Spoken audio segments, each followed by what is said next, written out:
Around the end of the 17th century, the American settlement of Salem began to undergo dramatic changes that brought it to the brink of horror and suffering.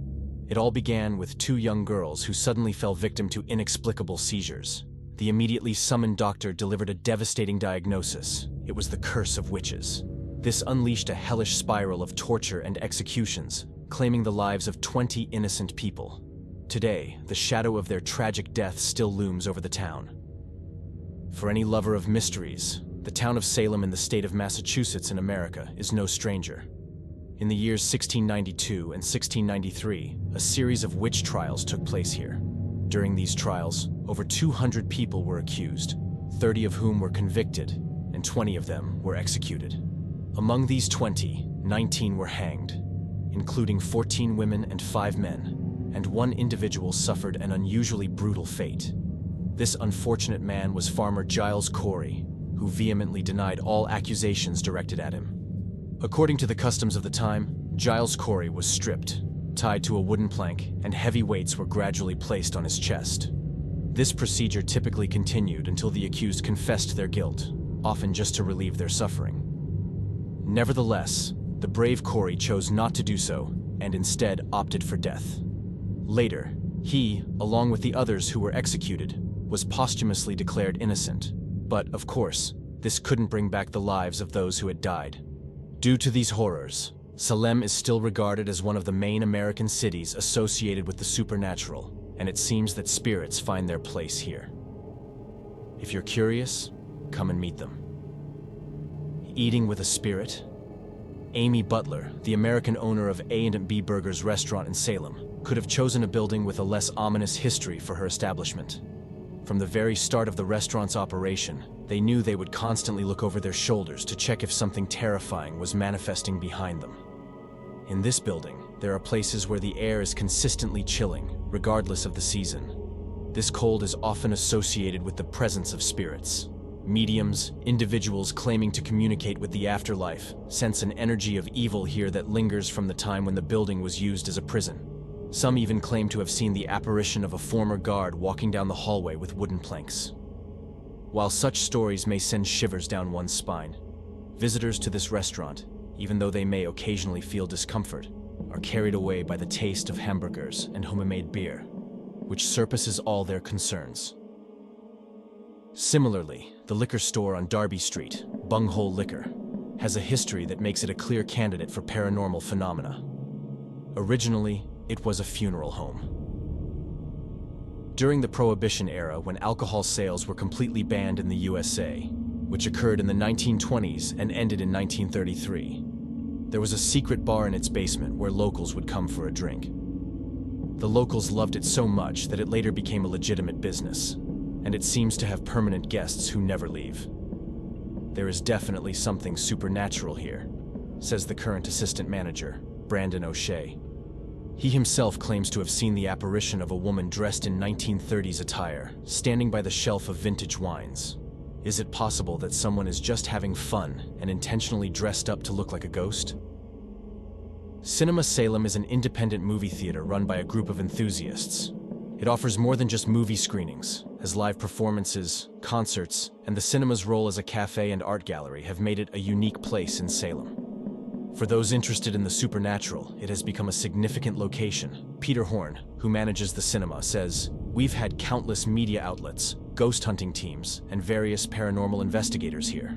People reportedly experience scenes that seem to come straight out of a horror movie, not just on the screen." The former director allegedly had an exceptionally intense encounter with the supernatural. The director noticed that there was someone in screening room number 3, a man dressed all in black, even though no movie was being projected. He quickly ran downstairs to escort the man out, but the mysterious figure mysteriously disappeared in front of him, Horn narrates. Was it a real ghost, or just an illusion created by shadows? In the empty room?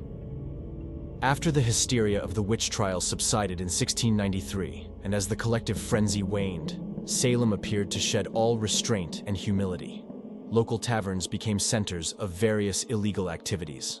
Among them was a bar named In a Pig's Eye, where you could find ladies of the night and hire a criminal to do dirty work for you. Beneath the surface, grim events were taking place.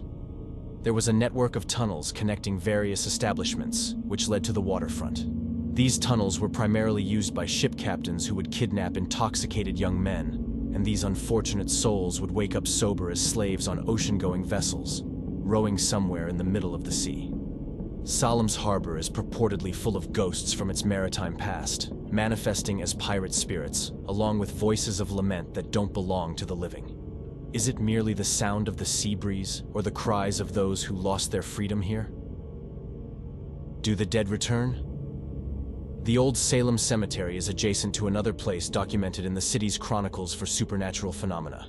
This place is Murphy's Tavern, where people allegedly see a lady in blue attire and a young boy with a picnic basket manifesting as spirits. Murphy's, formerly known as Roosevelt's, witnessed an unusual event when the owner claimed to have seen a woman literally dissipate before his eyes. Another chilling story related to this place is recounted by Tim McGuire, who conducts nighttime tours for tourists in Salem, visiting sites associated with the supernatural. It involves a story concerning a child's coffin that reportedly mysteriously broke through the wall of Murphy's a few years ago. It genuinely looked like a coffin for a child, probably a little girl.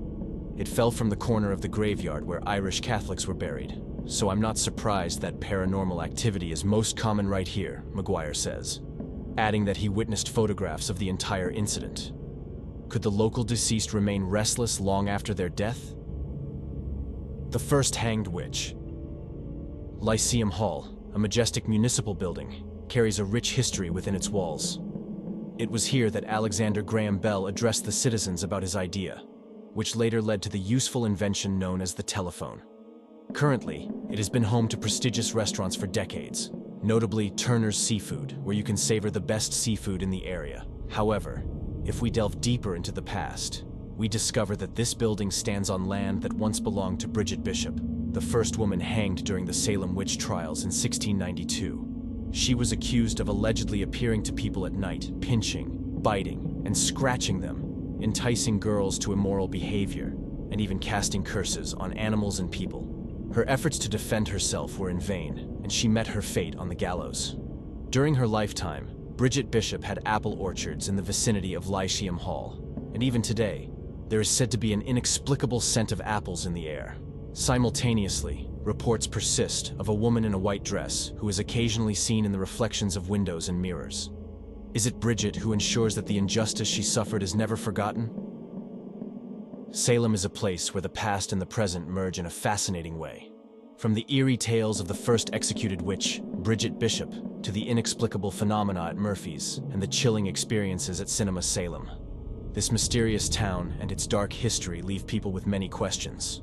Do the ghosts of accused witches still reside here, seeking justice or merely haunting the living? Are these just legends and stories, or is there something more to the phenomena and the chilling experiences? And most importantly, will you dare to venture into the heart of Salem to unveil its mysterious history and encounter its supernatural residents?